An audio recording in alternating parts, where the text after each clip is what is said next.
Railway का budgetary support 2,78,000 crore rupees budget में आज अनाउंस हुआ है। टोटल कैपेक्स 2,93,000 करोड़ रुपीस का है। आप सब जानते हैं कि सेफ्टी पे बहुत बड़ा फोकस है। 1,20,000 करोड़ सेफ्टी पे इन्वेस्ट किया जाएगा और जो पास्ट परफॉर्मेंस हुई है करीब 95% सेफ्टी इंप्रूव हुई है, 95% एक्सीडेंट्स रिड्यूस हुए हैं। अब उसमें और ज्यादा फोकस करके maintenance, track maintenance, loco maintenance, wagon maintenance, coach maintenance, Kavach का रैपिड इंस्टॉलेशन, सीसीटीवी कैमरास लगाना, ओएचई जो ओवरहेड इलेक्ट्रिकल है उसको अपग्रेड करना, स्टेशंस का कंस्ट्रक्शन करना, इन सब पे और ज्यादा फोकस देकर सेफ्टी को और इम्प्रूव किया जाएगा। बड़ा अनाउंसमेंट हुआ है नए डेडिकेटेड फ्रेट कॉरिडोर का।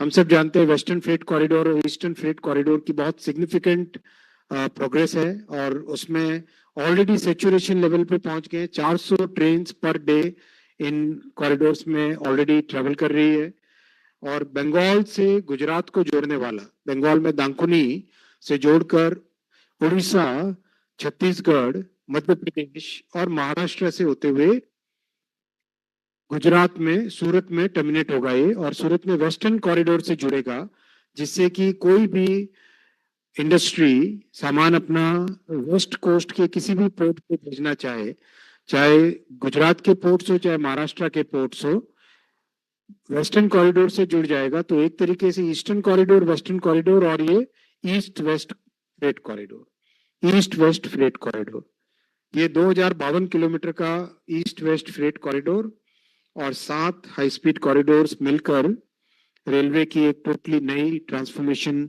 एक नई एनर्जी देंगे। 7 नए हाई स्पीड कॉरिडोर्स अनाउंस हुए हैं, उससे देश में ट्रांसपोर्टेशन सेक्टर पूरी तरह से ट्रांसफॉर्म हो जाएगा, चेंज हो जाएगा। चेन्नई, बेंगलुरु, हैदराबाद, ये एक साउथ हाई स्पीड ट्राइंगल या साउथ हाई स्पीड डायमंड बनेगा, जो कि complete 5 south Indian states, Karnataka, Telangana, Andhra, Tamil Nadu, Kerala और पुडुचेरी, यूटी, इसके लिए एक बहुत बड़ा वरदान साबित होगा, बहुत बड़ा बूम साबित होगा। और देश में तेजी से Vande Bharat slippers, Vande Bharat chair cars, Amrit Bharat, नमो भारत, इन सब का मैन्युफैक्चरिंग तेजी से हो रहा है। वैगन्स का इंडक्शन रिकॉर्ड लेवल पे है और ट्रैक्स रिकॉर्ड लेवल पे बन रहे हैं। 35,000 किलोमीटर ट्रैक्स बन चुके हैं, 47,000 किलोमीटर्स इलेक्ट्रिफिकेशन हो चुका है इन 10 वर्षों में। इलेक्ट्रिफिकेशन 99.5% से ऊपर पहुंच चुका है। तो ओवरऑल देश में एनवायरमेंटल बेनिफिट को अगर देखें हम, तो railway 95% less polluting compared to highway होता है, इसीलिए ये बड़ा फोकस है माननीय प्रधानमंत्री जी का। Revenue both from passengers and freight is increasing substantially. As you know, we have already become the second largest freight carrier in the world at 1.6 billion tons. This year we are going to cross 1.65 billion tons, which places us very comfortably as the second number. There is no third is now around 1.5. So that gap is now significantly increasing between second and third.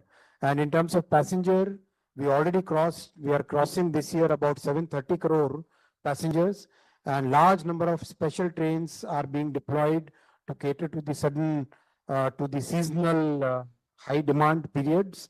यात्रियों की सुरक्षा के लिए बहुत बड़े efforts लिए गए। आप सब जानते हैं कि कॉन्सिक्वेंशियल एक्सीडेंट्स में 95% के आसपास की कमी आई है, जो कि बहुत सिग्निफिकेंट है। और जिस तरीके से फोकस है सेफ्टी पे, लगातार फोकस है रूट कॉज में जाना, सिस्टम्स इंप्रूव करना, मेंटेनेंस प्रैक्टिसेस को इंप्रूव करना, हर तरीके से चाहे टेक्नोलॉजी अपग्रेड करनी हो, चाहे प्रोसेसेस अपग्रेड करने हो, चाहे ट्रेनिंग का लेवल, चाहे स्किल का लेवल, इन सब पे बहुत बड़ा फोकस है। रेलवे की टेक्नोलॉजी का सबसे इंपॉर्टेंट पार्ट क्या होता है किसी भी ट्रेन में? Propulsion system. आज भारत में डिजाइन, भारत में बना हुआ propulsion Switzerland, Germany, France, Spain, America, यहां पे एक्सपोर्ट हो रहा है।